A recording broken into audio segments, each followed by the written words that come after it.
ढलान के विषय में अक्सर सवाल पूछे जाते हैं कि ढलान किस और होनी चाहिए, उसके क्या प्रभाव पड़ते हैं। वास्तु में हम लोग मुख्य 8 दिशाएं मानते हैं। उनमें से अगर किसी भी भूखंड की ढलान है जो पूर्व की तरफ हो, तो उस भूखंड के ऑनर को, निवासी को हर तरफ से धन लाभ मिलता है, मान सम्मान बढ़ता है, प्रतिष्ठा और सुख में वृद्धि होती है जब तक वो उस भवन का इस्तेमाल करता है। वही ढलान दक्षिण पूर्व की तरफ हो, आग्नेय दिशा की तरफ हो,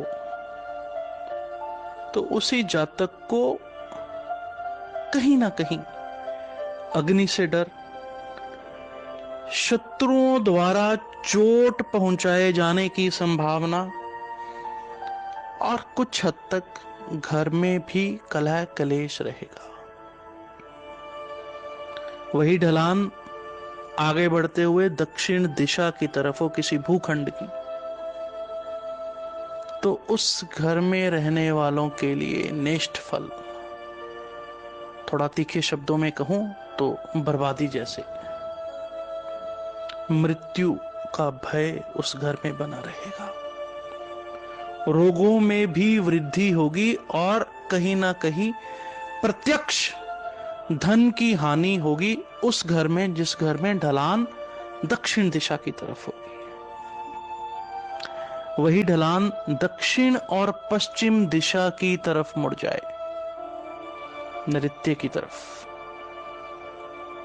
अकाल मृत्यु के साथ साथ रोगों में भी वृद्धि, सदैव बेचैनी और धन की ऐसी हानि कि जातक को जीवन भर पता नहीं चलेगा कि उसका धन कहां गया।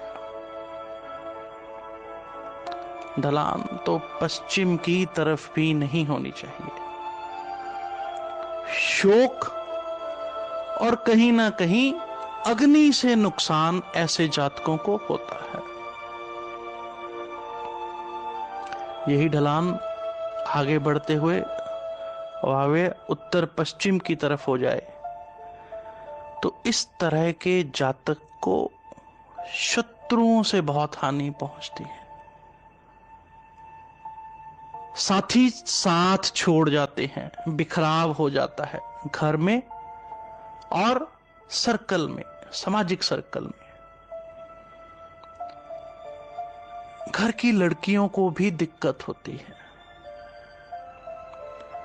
भय, विपत्ति और पेट की बीमारियां इस तरह के जातकों को लगी रहती हैं। नेताओं के लिए सबसे बुरा होता है अगर ढलान यहां पर हो। अब वही ढलान उत्तर की तरफ आ जाए, बहुत बढ़िया, सदैव लाभ मिलेंगे इस तरह के जातक को। वंश वृद्धि होगी इस तरह के जातक की। मन में जो कामना कर ले, जहां तक भूखंड की कैपेसिटी होगी, उसकी वो मनोकामना भी पूरी होगी, यानी सब प्रकार के सुख मिलेंगे। उत्तर पूर्व की तरफ हो जाए, ईशान की तरफ हो जाए सारे घर की ढलान, अति से भी अति शुभ,